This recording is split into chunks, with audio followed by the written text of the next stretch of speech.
नमस्कार दोस्तों, आपका स्वागत है आपके अपने YouTube चैनल आज का टॉपिक पर, जिसमें हम आपको बताते हैं हिंदी की समस्त जानकारी।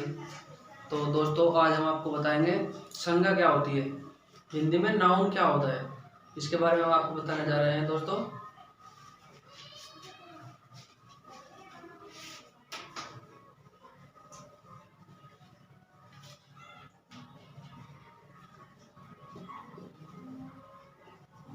संज्ञा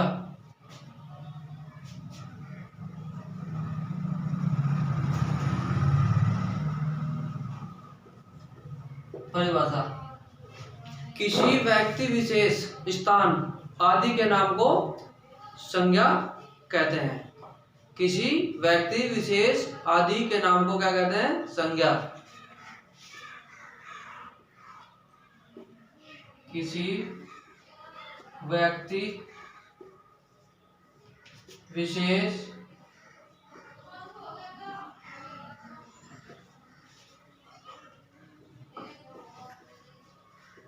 आदि के नाम को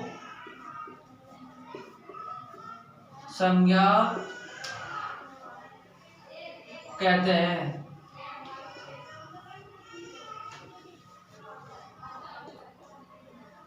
किसी व्यक्ति विशेष आदि के नाम को संज्ञा कहते हैं। जैसे बलराम, गंगा, मुंबई,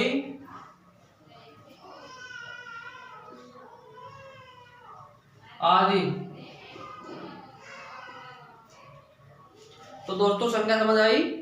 किसी व्यक्ति विशेष आदि के नाम को संज्ञा कहते हैं। संज्ञा बलराम, गंगा, मुंबई आदि।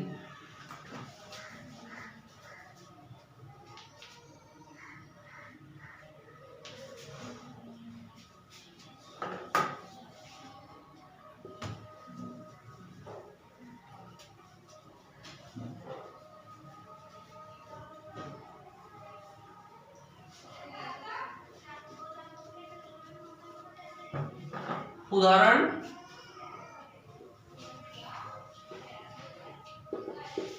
राम एक अच्छा लड़का है।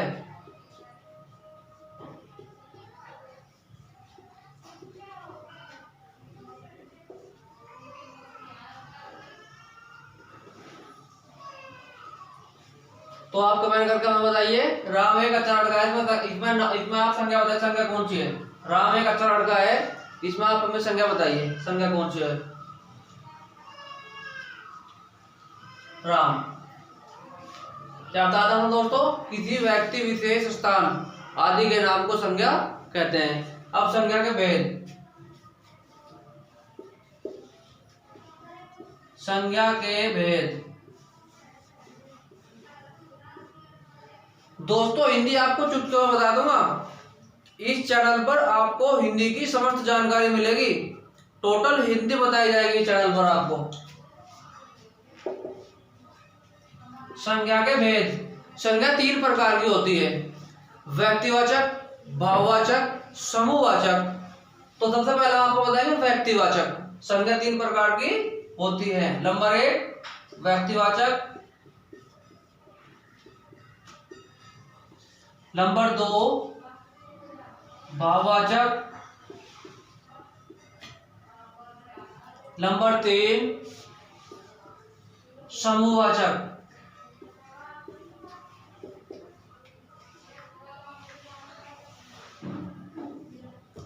संज्ञा के भेद तीन होते हैं: व्यक्तिवाचक, भाववाचक, संज्ञावाचक। जिसमें किसी व्यक्ति विशेष का पूर्ण रूप से अध्ययन या ध्यान किया जाता है, या उसमें उसके बारे में बताया जाता है, जो व्यक्तिवाचक संज्ञा कहते हैं। जिस संज्ञा में जिन शब्दों से किसी संज्ञा का भाव व्यक्त होता है, उसे भाववाचक संज्ञा कहते हैं। जिस समूह शब्दों में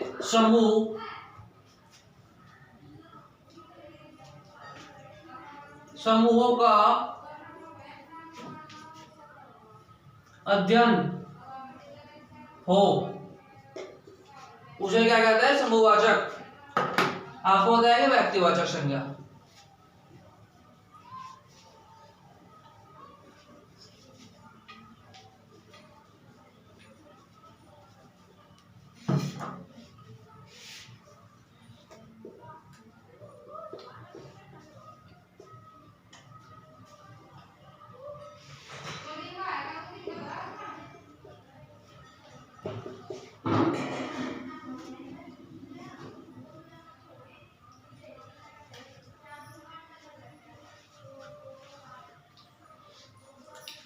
वह शब्द जो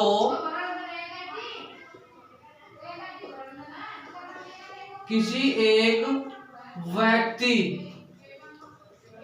का बोध कराता हो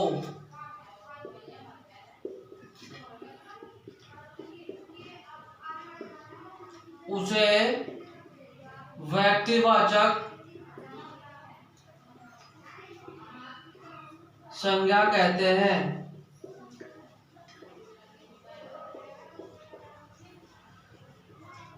उदाहरण,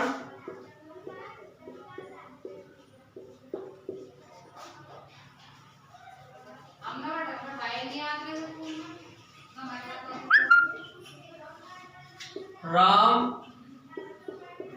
श्याम, टेबल, कुर्सी आदि।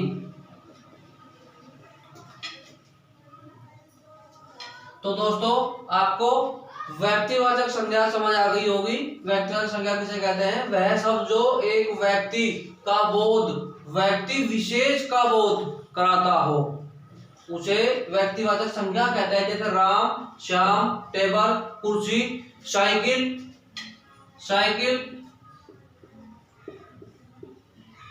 आदि।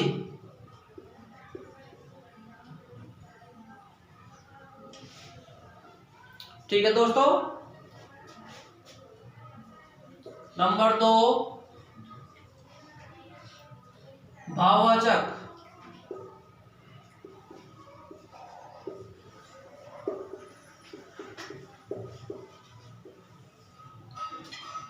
वह शब्द जो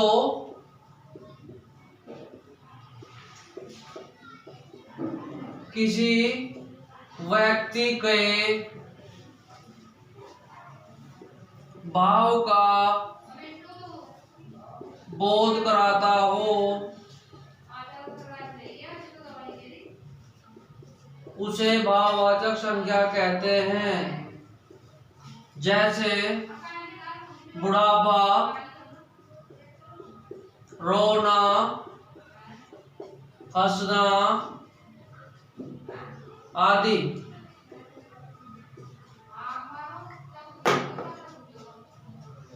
वह शब्द जो किसी व्यक्ति के भाव का बोध कराता हो वह शब्द जो किसी व्यक्ति के भाव का बोध कराता हो उसे भाववाचक संज्ञा कहते हैं। जैसे बुढ़ापा, रोना, हंसना आदि।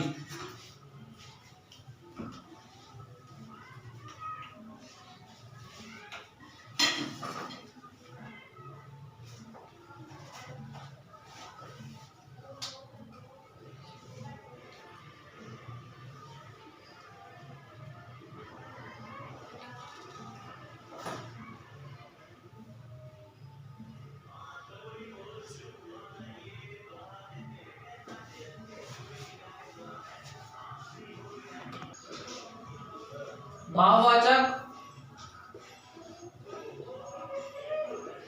संज्ञा क्या उदाहरण?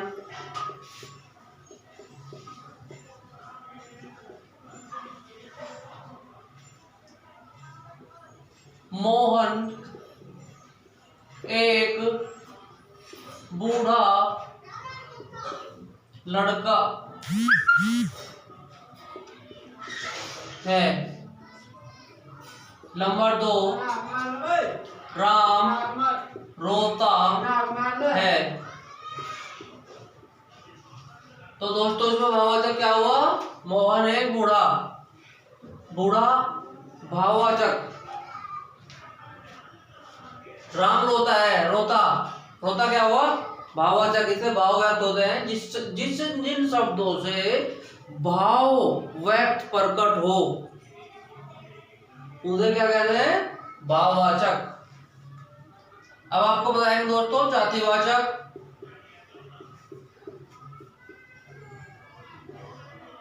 जातिवाचक संज्ञा जिन शब्दों से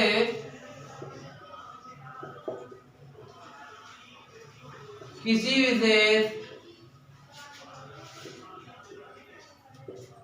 जाति का बोध होता हो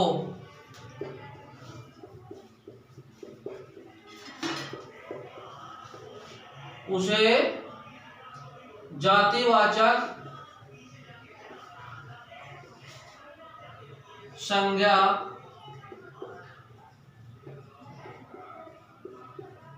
कहते हैं। जैसे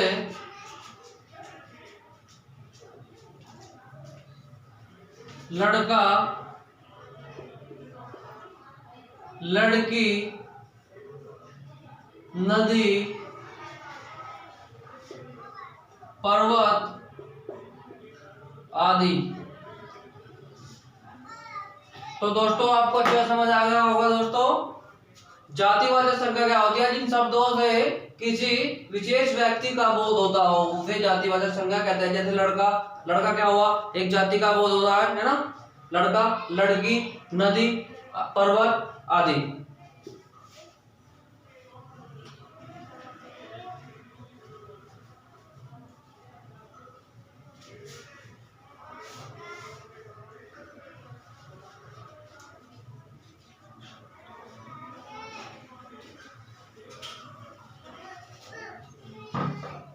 नंबर 3 द्रव्यवाचक।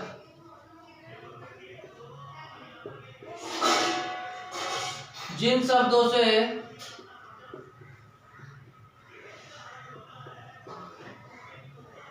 किसी धातु या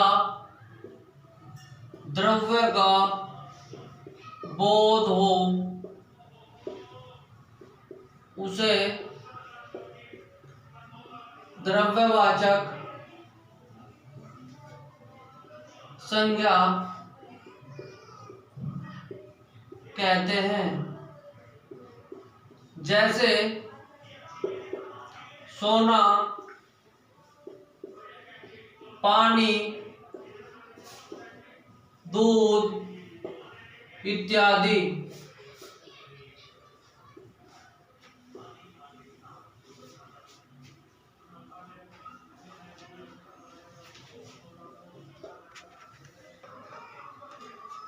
समूहवाचक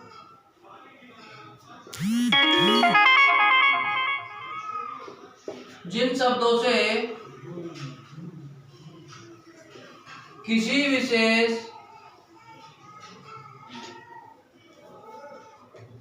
व्यक्ति का बोध न होकर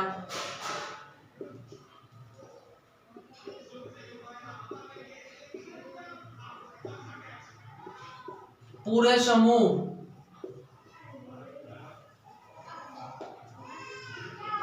का या समाज का बोध होता हो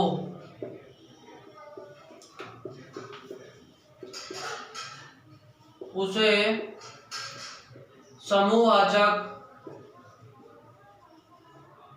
संज्ञा कहते हैं।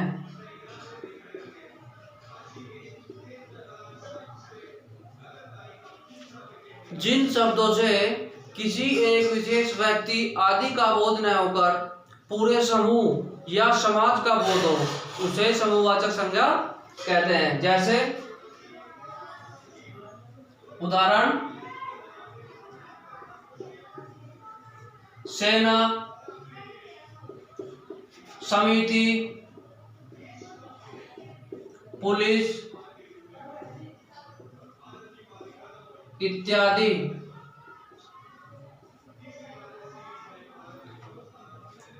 तो दोस्तों समझ आया? जैसे सेना, समिति, पुलिस इत्यादि। गांव क्या हुआ? गांव क्या हुआ? गांव में क्या कहते हैं? परिवार। तो गांव क्या हुआ? समूहवाचक। परिवार क्या हुआ? परिवार में बहुत से लोग रहते हैं, 4 5 6 7 8 9 10। क्या हुआ? समूहवाचक। जिन शब्दों से किसी एक व्यक्ति विशेष का बोध न होकर पूरे समूह समाज का बोध हो उसे समूहवाचक संज्ञा कहते हैं। दोस्तों अगर आपको हमारी वीडियो पसंद आई हो तो आप हमारी वीडियो को लाइक करें, शेयर करें और सब्सक्राइब करें। दोस्तों जय हिंद, जय भारत। मिलते हैं अगली वीडियो में।